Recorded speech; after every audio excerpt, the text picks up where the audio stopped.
Hello everyone and welcome back to our continuing adventures on the LetsDefend platform. Today we are tackling underneath the Security Analyst Path. Medium alert from January 22nd, 2025, 2:37 a.m. SOC335 CVE 2024-49138 Exploitation Detected. Event ID is 313. Type is Privilege Escalation. So it looks like we're dealing with Victor's workstation, process name of svohost.exe, so they're trying to do a play on SVC host. ctemp service underscore installer svohost.exe, definitely not where you would expect to see it. Parent process is a PowerShell. We have a hash. Unusual or suspicious patterns of behavior linked to the hash have been identified, indicating potential exploitation of CVE 2024-49138, and action was allow. So if we take the hash, dump it inside of ET, we get a 49 out of 72 score.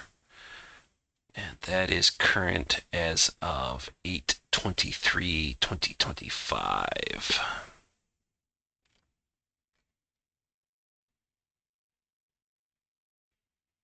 I'm assuming the usual big players we would expect, so Arctic Wolf, Bitdefender, CrowdStrike, ESET, yeah, all in regards to exploit, everything else like that.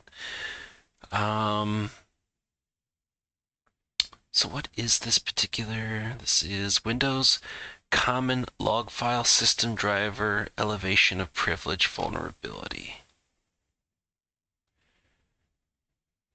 So somebody who can successfully exploit it could gain system privileges. Well, that would definitely be bad. And all the patches for this were kicked out December of 2024. So we're looking at apparently Victor's host did not get updated in December. And then near the end of January, apparently it hit him.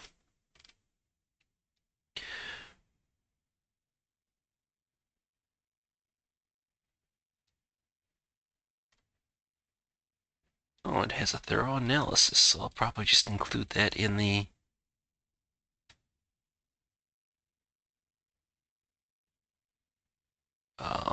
video description. So as that loads, so this is, what does this just look like? They kick it off and then they're just going to verify. Okay, so who they are, it runs, they do who am I, and it changes that they've got NT authority / system.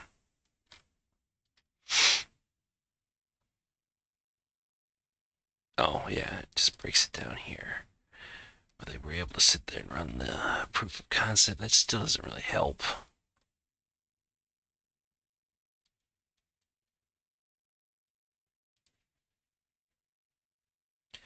So tar logic, are you going to be the one to give us a worthwhile breakdown for something? So this publication date, CVS score, CVSS.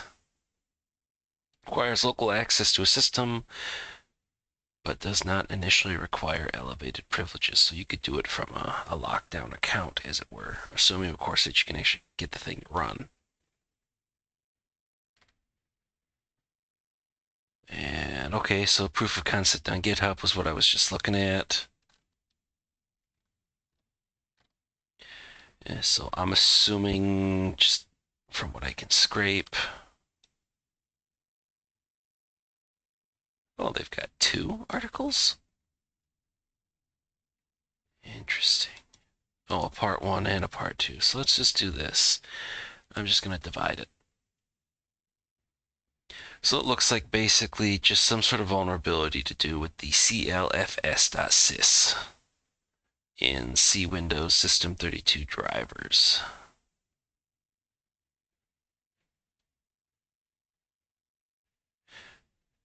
Exploit leveraging the load container queue, parentheses, vulnerability. exploiting leveraging the right metadata block.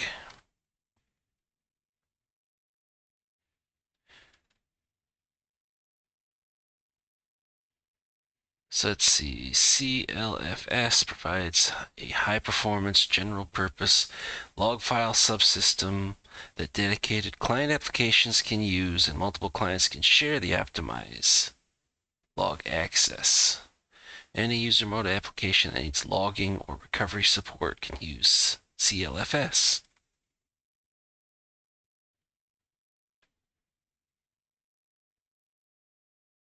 So basically something used for logging and made available to applications on the Windows host, everything else like that. So one like central thing, and it looks like vulnerabilities with the driver, which seems to be kind of par for the course the past couple of years. It's like some of my Dell systems, granted they're older and no longer in support, but go and try to actually update the latest version of the BIOS or firmware, and because it's no longer in support, most AVs will sit there and step in and prevent actually updating the BIOS because of the fact that they use a vulnerable driver. So somebody could potentially take that driver, package it with some sort of other malicious code, and then use that to actually sit there and start owning systems. So I'll include all this stuff in there. So let's basically just start taking a look. If you take a look at email, there is nothing, excuse me, for December or January of 2024 or 2025, respectively. Nothing even for going further back that seemed to actually target Victor specifically as a recipient. So that's just going to kind of be nothing. If we take a look at the logs that we get, looks like they're all 2:35 p.m. January 22nd, 2025. I thought this was AM. Yeah. I think that might just be a mistake with that. But so we get 3389.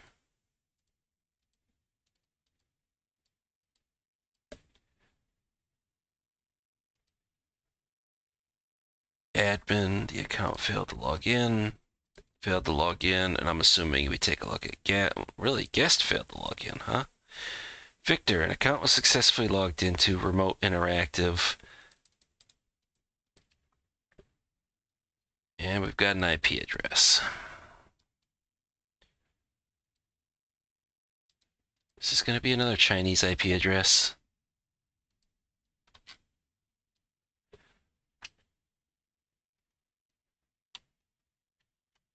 Knowing our luck, it will be a Chinese IP address, but we will wait to see what everything gives us. So let's just do all of the normal searches that we generally would.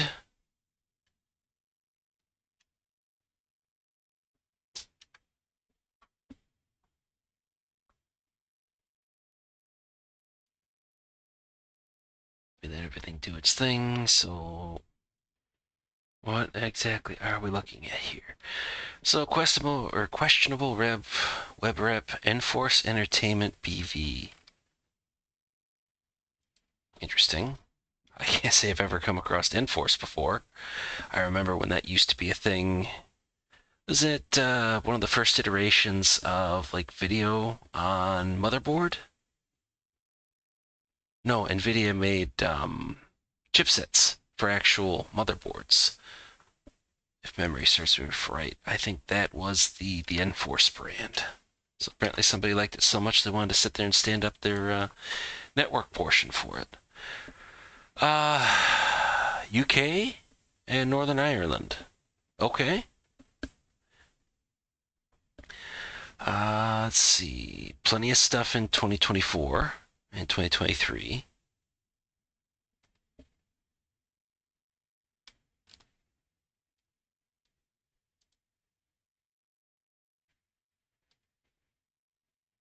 This is an IP with an unknown incident.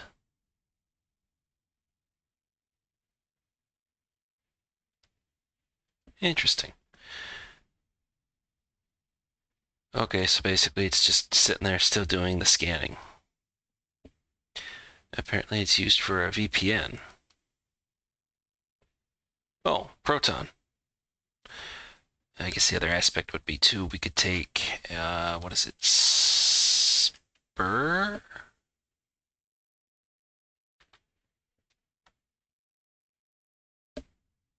.us?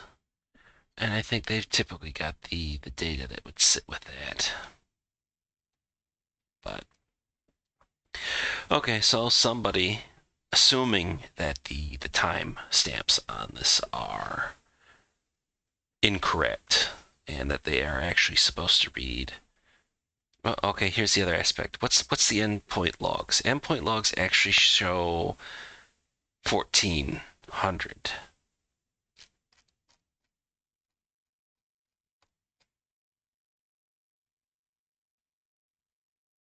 Last login was at noon, January 22nd. So yeah, I think the timing is actually wrong in the event description. I think this is supposed to be PM, not AM.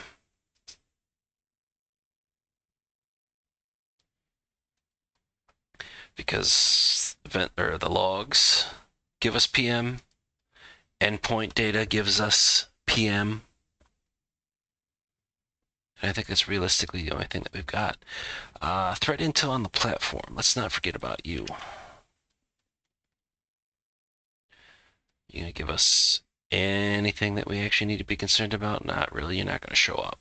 Oh wait, you are. Brute force. Okay, in the same time frame.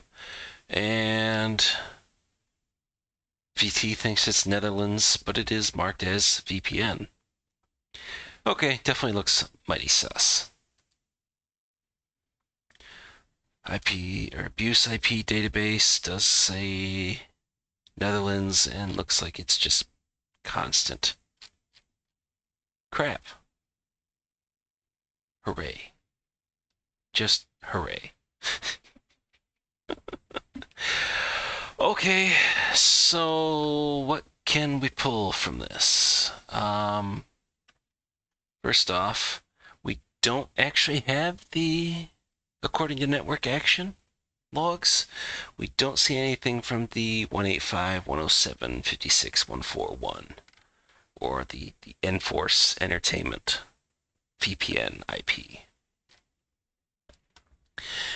And effectively processes, we get the general stuff on startup, up into the point where we get to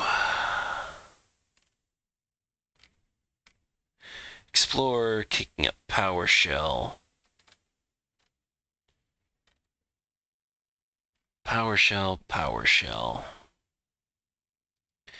And then this is reaching out to a S3 address to get service-installer.zip, dumps it in ctemp service-installer.zip, extracts it out to ctemp with the password of infected.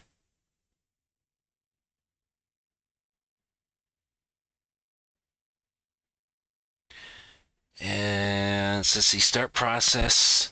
So wherever the extracted path is, that's going to be the ctemp service-installer / svohost, kicking that off.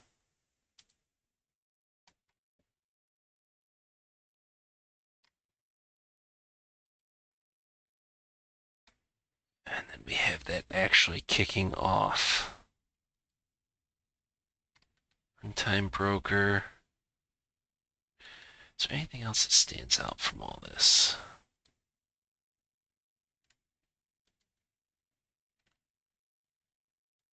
They're running Who Am I, which would make sense. It's doing scheduled job of, so Windows Defender is updating, and apparently it entirely misses what just happened in front of it. I mean, not that that's a huge shock. Yep, yeah, that Okay, enable service. Yeah, so we don't get anything. So if we take a look at terminal history, we get to see PowerShell, we get the who am I, we get the stuff to actually run, and then they're running who am I again, which I'm willing to bet that the who am I at 143759 is going to sit there and say NT authority / system.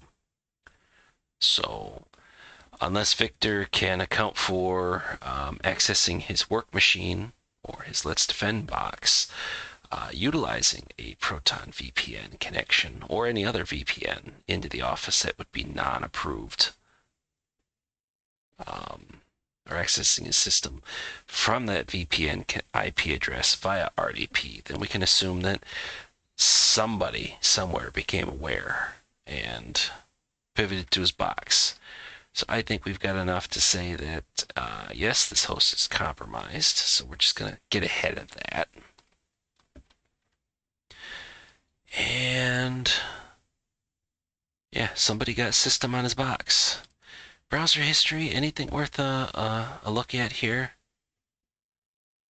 No, this was all on January 21st, so the day before any of this stuff kicked off. Hooray. Although I would think that technically the organization would have it that, well, one, why is Victor's host's RDP available to the whole public internet? That, I think, would probably be the bigger question to ask.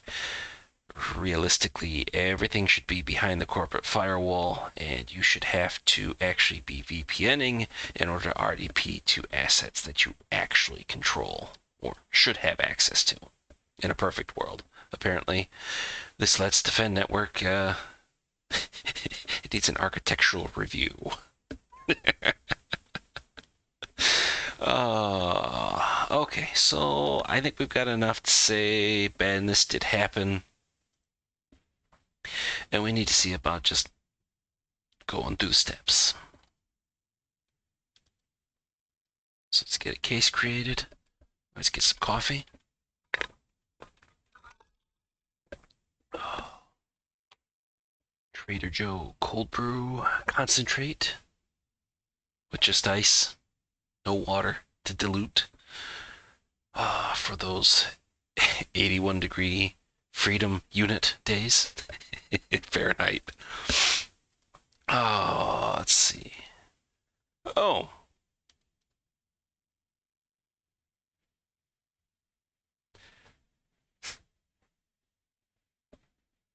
Was there actual to set it to start?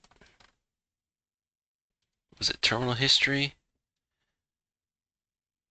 Let's see. Invoke web request, that pulls it down. Where to dump it. Start process.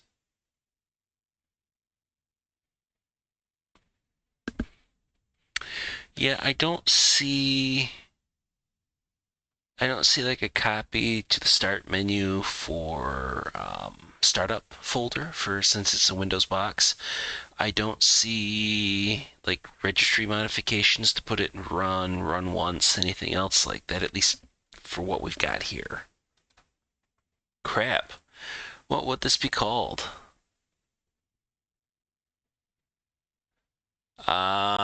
Unexpected outgoing? We don't really have outgoing. The only thing that shows up is just the RDP connections coming in.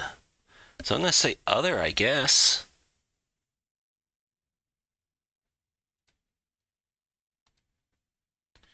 Was it quarantined? It was not, as you will remember that the... Wait.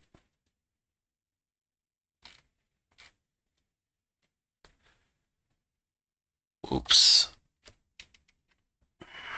Crap. Monitoring. You know what I just realized? I did not grab a copy of this. All right, there. So I'm sitting there looking at my notes. I'm like, wait. The only thing that's showing up here is the items for the WinRAR vuln, SOC343. Okay. Oh, thankfully we didn't get too far into this, so I got it copied. Action or device action was allowed, so this was not quarantined. We run it through. Yeah, we're definitely going to claim it's malicious. I have a hard time saying that it wouldn't be. I mean, if it was like pop or adware, something else like that, okay. It's annoyance, but this is literally being generated or detected as exploit. So yeah, we're not going to play with that. Check if someone requested the C2. Oh, this isn't like a rat or anything else like that. This is somebody kicking this stuff off and gaining system level privileges. On top of that, the logs that we have are only up to that event because it is 2:37. Well, they say AM. I think it's PM. They said just shows the VPN activity into. Go on.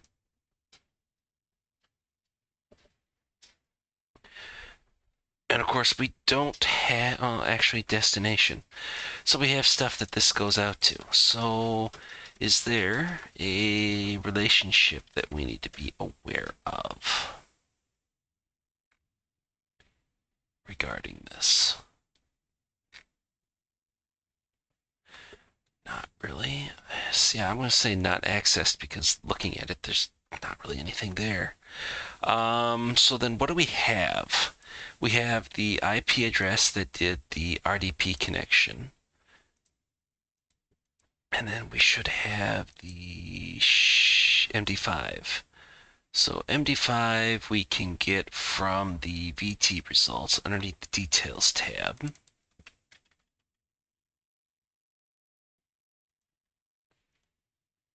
So that's the svohost.exe.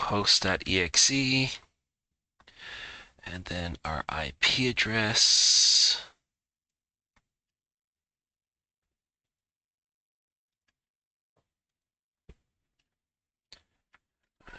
We're going to say VPN.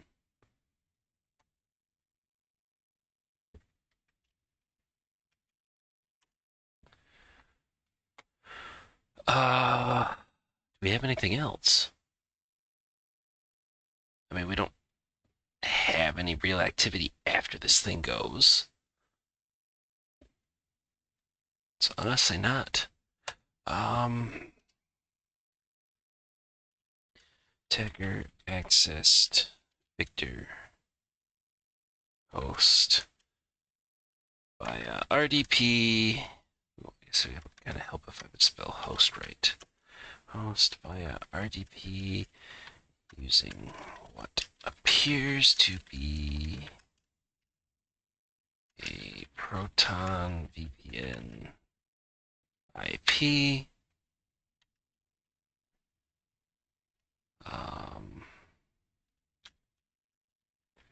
It's connected.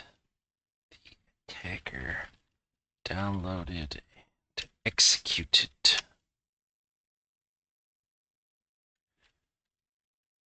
payload in C:temp.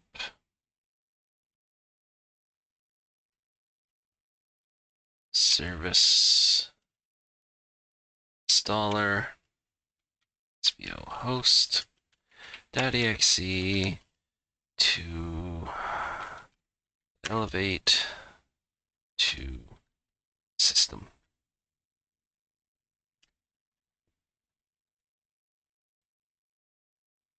Evaluate.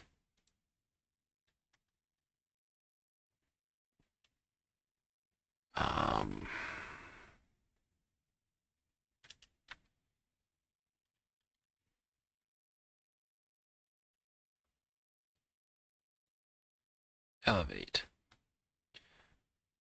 system. Who am I? Issued, likely to check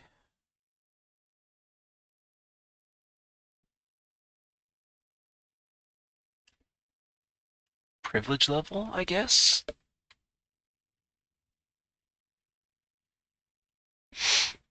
Because we saw it 3 times, I believe.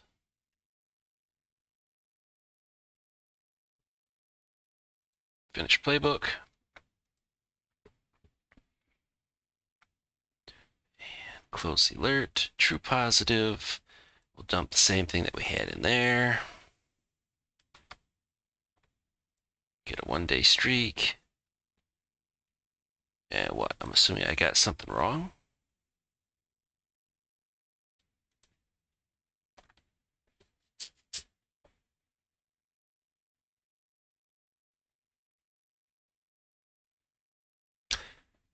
Access. I think that's a bit of a stretch on C2. That was just where they had the malware stored. No. Whatever.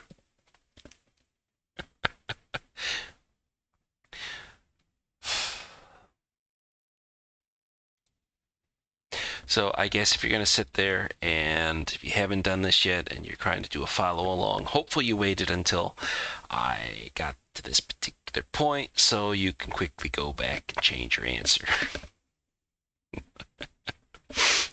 Honestly, I don't count that as C2. That's just where the malware had to be staged and available to be downloaded onto the host, because we don't see any other communications back to that same aspect afterwards. But whatever. So there we go. That has been the medium difficulty SOC335 EventID 313 type privilege escalation for January 22nd, 2025. I'm going to say for 14:37 local time, or wherever this is actually sitting there being recorded, as opposed to 02:37. They actually have a community walkthrough too?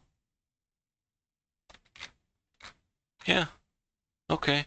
Is there anything in this that we effectively missed? It looks like they took... Yeah, okay, so they call it the same thing, trying to look like the legitimate SVC host. They looks like they also ran it through hybrid analysis and got a 55 out of 100. Looks like they put down unknown or unexpected host or application configured to automatically.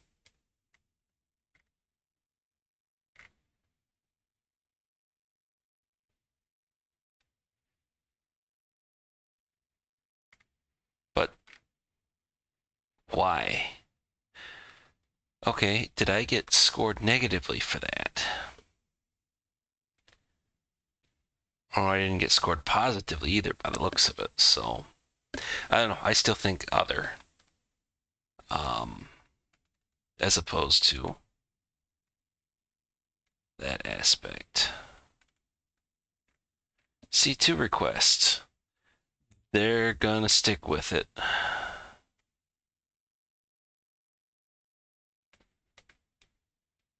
In order for everything to be pulled down. Okay, that's the answer they want.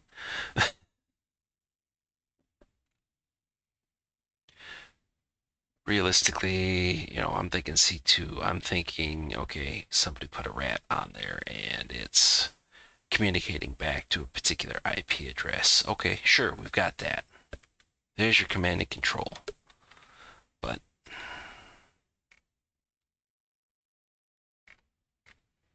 yeah, they got the same particular aspect. The IP address and the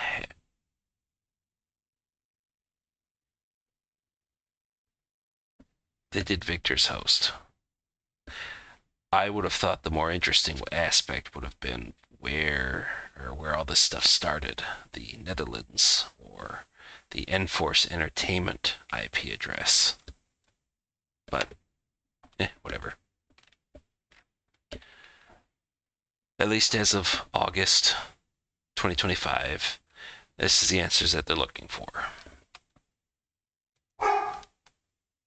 And apparently something is honking off the dogs. So with that being said, I will take my leave, go see what's got them all riled up, and I will see everybody in the next video.